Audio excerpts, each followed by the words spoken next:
PwC 홍콩에서 PwC 홍콩의 회계 감사 부서에서 근무하고 있는 노지영이라고 합니다. 이제 간략한 제 소개를 드리자면 저는 중국 상해에서 고등학교를 공부했고요. 그 다음에 이제 홍콩으로 넘어와가지고 홍콩대학교에서 어카운팅 앤 파이낸스를 공부하고 바로 빅4 PwC로 취업한 케이스입니다. 그래서 저는 회계 이제 감사를 하면서 보통 제가 맡는 클라이언트들은 금융 쪽 클라이언트세요. 예를 들어서 펀드 아니면 보험 그리고 뱅크 등 그런 쪽 클라이언트를 담당하고 있고요. 그래서 오늘 저는 회계 감사 어슈런스 부서에서 어떤 일을 하는지 이렇게 소개를 해드리고자 합니다. 일단 어딧 펌이라고 하면은 아시겠지만 빅4가 있죠? 그래서 저희가 제공하는 서비스가 여러 가지가 있는데 일단 간략하게 다 소개를 해드릴게요. 리스크 어슈런스 같은 경우는 IT 쪽이라고 생각을 하시면 돼요. 그래가지고 해킹 요즘에 그 IT 세큐리티 같은 문제가 많아가지고 해킹 쪽에 대한 자문이라던가 아니면 IT에 관련된 내부 통제 그쪽에 대한 자문 그리고 감사 업무도 하고 있고요. 그리고 제가 오늘 말씀드릴 어슈런스는 그냥 흔히 말해서 여러분이 생각하시는 기업의 재무제표를 감사하는 그런 부서입니다. 앞으로 더 자세하게 설명을 해드릴게요. 그리고 컨설팅은 이제 이따가 이민아 컨설턴트님께서 더 자세하게 얘기해 주시겠지만 여러 가지 방면에 기업의 스트래티지라든가 오퍼레이션 그리고 인사, 테크놀로지 이런 방면에서 컨설팅을 제공하는 부서고요. 딜스 쪽은 보통 M&A 아니면 밸류에이션 이런 쪽을 담당하는 부서이고 텍스는 조세 특례 이런 거에 대한 자문도 하고 어떻게 하면 세금 감면을 받을 수 있을지 그런 자문과 그리고 법인세 기간이 다가오면은 그쪽에서 그 세금에 대한 계산도 해주고 그래서 저희 어슈런스 부서에서는 리스크 어슈런스랑 그리고 텍스 그리고 딜 쪽이랑 많이 협업을 합니다. 예를 들어가지고 IT 모든 기업이 이제 요즘에 IT를 기반으로 하잖아요. 모든 시스템이 다 IT로 되기 때문에 그래서 리스크 어슈런스랑 가장 많이 협업을 하고요. 그리고 좀 중국에 베이스를 둔 기업 같은 경우는 저희가 중국 쪽 텍스에 대한 자문도 없기 때문에 텍스 팀이랑도 일을 하고요. 그리고 펀드 같은 경우는 예를 들어서 레벨 프리 그런 인베스트먼트가 있는 펀드다 그러면은 딜 안에 있는 밸류에이션 부서에서 저희가 조언을 얻기도 합니다. 그럼 어슈런스에 대해서 한번 얘기를 해볼게요. 보통 어카운팅이랑 어디팅이랑 많이들 헷갈려 하세요. 그래서 어카운팅은 흔히들 말하는 장부 관리라고 보시면 됩니다. 그래서 기업의 데일리 오퍼레이션에서 발생하는 여러 가지 일들을 장부처럼 관리해가지고 나중에 이제 파이낸셜 데이터로 만드는 거고요. 그리고 이 경영진이 만든 감사 보고서를 감사하는 역할, 검토하고 감사하는 역할을 저희가 합니다. 흔히 오디팅에는 인터널 오디시랑 익스터널 오디시 있는데요. 인터널 오디트는 그 회사 내부에 있는 내부 감사 부서라고 보시면 돼요. 그래가지고 내부 감사 부서는 파이낸스 디파트먼트 아니면은 IT 쪽을 감사하는 그런 내부 감사 부서도 따로 있고요. 아니면 인베스트먼트 쪽 그렇게 다 다른 non 파이낸셜 쪽을 많이 커버를 합니다. 그리고 빅4에서 제공하는 감사 서비스 같은 경우는 엑스터널 오디트에 해당합니다. 그래서 한번 보게 되면 어슈런스 부서에서 아까 말씀드렸듯이 경영진이 작성한 재무제표가 어떻게 보면은 여러 그런 스테이크홀더들이 이 재무제표를 이용하게 될 텐데 경영진이 작성했다면은 확신이 안 될 수도 있잖아요. 그래가지고 좀 더 독립적인 감사인이 한번 다 검토를 해보고 좀 확신을 주는 차원에서 저희가 파이낸셜 스테이트먼트 어딧 서비스를 제공하게 됩니다. 그래서 혹시 뭐 학교에서 뭐 기업 케이스 검토하시면서 재무제표를 한번 보셨는지 모르겠어요. 보시면은 이제 숫자도 있고 뒤에 주석에 보면 글이 되게 많잖아요. 그래서 저희가 숫자만 보는 것이 아니라 그 뒤에 있는 주석들이 올바르게 작성되었는지, 가장 최근에 도입된 그리고 그 기업에 어플리커블한 어카운팅 스탠더드가 정확히 기재되었는지 그런 부분에 대한 사항도 다 검토를 합니다. 그래서 일단은 뭐 어카운팅 지식만 있어야 되는 게 아니라 정말 클라이언트를 이해를 해야 해요. 그 클라이언트가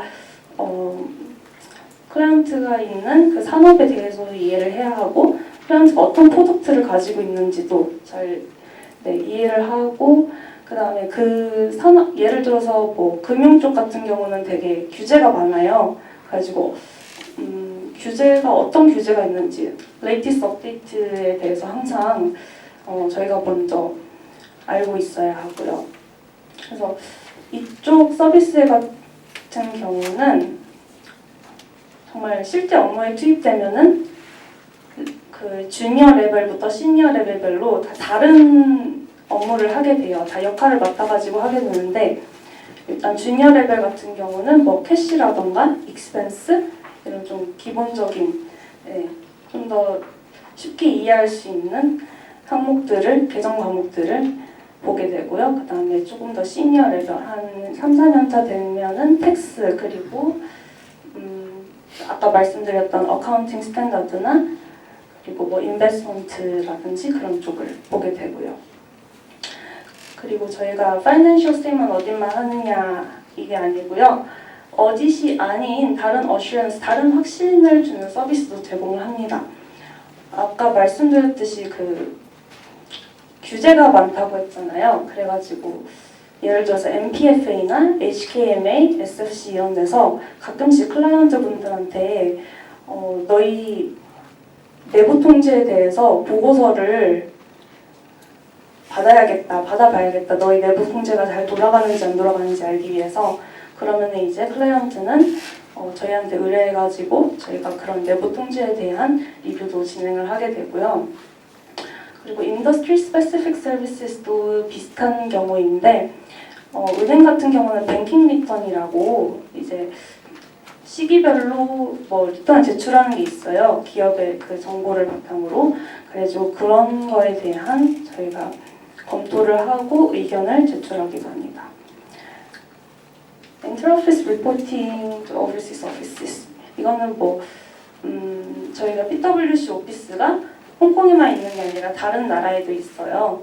그래가지고 예를 들어서 연결 재무제표를 작성한다. 근데 한국에 그룹이 있다. 그러면은 한국에 있는 사회회계법인에 저희가 의견을 드려요. 우리가 감사를 한 결과 뭐 적정하다, 부적정하다 그렇게 해외에 있는 오피스들하고 많이 연락을 하고요. 그리고 Risk and Regulation Services는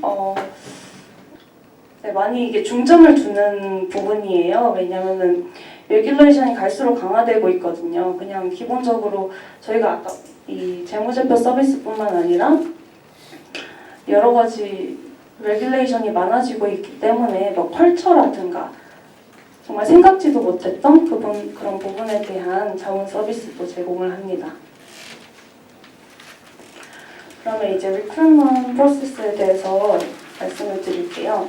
일단 서머랑 윈터 인턴십이 있어요. 그래가지고 제가 말씀드리고 싶은 거는 인턴십을 경험이 있으면 좋아요. 근데 꼭 머스트는 아니라는 점을 말씀드리고 싶어요. 정말 회계법인에서 인턴십을 해야 되는 게 아니라 정말 이 부분에 이 방향으로 내가 관심이 있다. 그런 부분을 보여주시면 돼요. 그래가지고 뭐 어떤 기업의 뭐 재무부서에서 일을 해도 되고 아니면 컴플라이언스 쪽에서도 일을 한번 경험해보셔도 좋고, 그냥 제가 왜 서머 인턴십을 적었냐면 회계법인에서 일을 할 때 막상 들어와서 되게 실망을 하시는 분들이 계세요. 이거는 내가 원하던 라이프가 아닌데 하고 좀 놀라시는 분들이 많기 때문에 한번 경험을 해보시면은 정말 도움이 많이 될 것 같습니다. 왜냐하면은 홍콩은 1월부터 4월까지가 감사 시즌이에요. 그래가지고 거의 1년의 모든 일이 이 시기에 몰려있다고 보시면 돼요. 그러면 정말 뭐 밤낮 할 것 없이 계속 일을 해야 하거든요. 그래서 한번 경험해보시면은 정말 내가 이 일을 하고 싶은가 그런 쪽으로 한번 알 수 있으실 것 같고요. 그리고 뭐 온라인 어플리케이션이랑 어세스먼트를 진행을 해요. 처음에 뭐 이때 한 3개에서 5가지 되는 질문에 대해서 숏 에세이를 아마 작성을 해야 할 거예요. 그때 정말 이때 쓴 에세이를 바탕으로 여기 밑에 있는 파트너랑 1대1 인터뷰가 있거든요. 그때 보통 이거에 대해서 많이 얘기를 하기 때문에 정말 솔직하게 잘 자기 경험에 빗대어서 잘 작성하시면 됩니다. 그리고 말씀드리고 싶은 게 언어적인 부분 있잖아요. 가끔씩 중국어 잘한다고 하면은 더 잘 뽑힐 것 같은데? 이러고 뭐 한 컨버세이셔널 레벨인데 어드밴스라고 적으면 정말 그쪽 부서로 갈 수 있어요. 그러니까 정말 중국어랑 방동어만 쓸 수 있는 클라이언트들만 담당하는 부서로 갈 수 있기 때문에 그런 부분에 있어서 신경을 써가지고 지원을 하시면 됩니다. 인터뷰 과정을 보면은 저희 회사 같은 경우는 하루에 인터뷰를 다 봐요. 그래서 아침에 가가지고 저녁까지 인터뷰를 보는데 일단 그룹 디스커션이랑 프레젠테이션이 있어요. 그래서 가장 중점을 두는 부분은 팀워크. 왜냐하면 저희는 일이 다 팀으로 이루어지거든요. 그래서 한 명이 일을 안 하면은 팀이 돌아가지가 않으니까 팀워크 스킬을 가장 중요하게 보고요. 소프트 스킬 같은 경우는 뭐 프레젠테이션 스킬, 인터퍼스널 스킬, 뭐 다른 사람의 얘기를 내가 잘 듣고 그리고 그런 의견 조정이 가능한지 이런 것도 보고요. knowledge to perform the job 이거는 꼭 어카운팅 지식이 엄청 뛰어나지 않아도 돼요. 왜냐하면 보통 케이스가 약간 비즈니스 케이스이기 때문에 정말 기본적인 베이스만 있으면 된다고 보시면 됩니다. 그리고 원어원 인터뷰는 이제 파트너분이랑 같이 뭐 편하게 얘기를 할 수도 있고 이거는 케이스에 따라서 다르긴 하더라고요. 그래서 이때는 자기가 정말 이 포지션에 가장 적합한 사람이라는 것을 어필을 하시면 됩니다. 그래서 커리어 파스에 대해서 한번 쭉 볼게요. 이게 학교 취업 설명회에서도 많이 보셨겠지만 어소시에이트이 보통 1, 2년 차거든요. 그래가지고 어소시에이트부터 이제 파트너까지의 과정인데 짧게는 10년이면은 승진을 할 수 있어요. 근데 그건 정말 능력자들만 가능할 수 있고요. 그래서 뭐 10년에서 한 15년 정도 보통 이렇게 걸린다고 보시면 됩니다. 그리고 아까 말씀 주셨듯이 프로페셔널 퀄리피케이션이 정말 중요합니다. 그래서 어소시에이트 때 보통 이제 회사에서도 되게 지원을 많이 해줘요. 퀄리피케이션을 따라고.